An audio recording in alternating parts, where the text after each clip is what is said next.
Chilli का भूगोल उत्तर से दक्षिण तक खिंचा हुआ देश। चिली दक्षिण अमेरिका महाद्वीप के पश्चिम किनारे पर स्थित है। इसका आकार किसी बहुत पतली लंबी पट्टी जैसा है। उत्तर में अटाकामा रेगिस्तान, यहाँ बारिश बहुत कम होती है, दुनिया का सबसे सूखा इलाका। मध्य भाग में उपजाऊ क्षेत्र, यहाँ अंगूर, गेहूं, फल और सब्जियां उगती हैं। दक्षिण में बर्फीला इलाका, फ्योर्ड्स, ग्लेशियर और ठंडे जंगल। इस तरह एक ही देश में रेगिस्तान से लेकर बर्फ तक सब कुछ मिलता है। यही इसकी लंबाई का असर है। पर्वत और समुद्र की भूमिका। एंडीज पर्वत देश की पूर्व सीमा को रोकते हैं।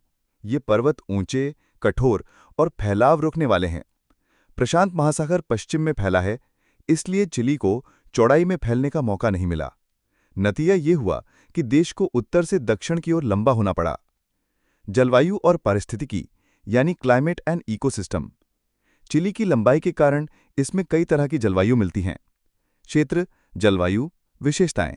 उत्तर यानी अटाकामा, शुष्क, बारिश बहुत कम, नमक झीलें। मध्य क्षेत्र, समशीतोष्ण, खेती, अंगूर, फल।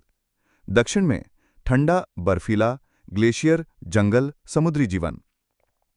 इस विविधता के कारण चिली की अर्थव्यवस्था और जीवनशैली अलग अलग हिस्सों में बदलती रहती है। रणनीतिक और ऐतिहासिक कारण।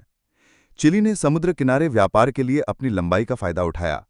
पर्वतीय सीमाओं के कारण देश का विस्तार मुख्यतः उत्तर दक्षिण की दिशा में ही संभव हुआ। अलग अलग जलवायु क्षेत्रों ने संसाधनों का उपयोग बढ़ाया।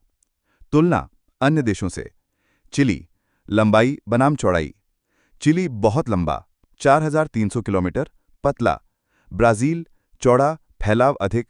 भारत, लंबा भी, चौड़ा भी। नेपाल, पर्वतीय पर चिली जैसा लंबा नहीं।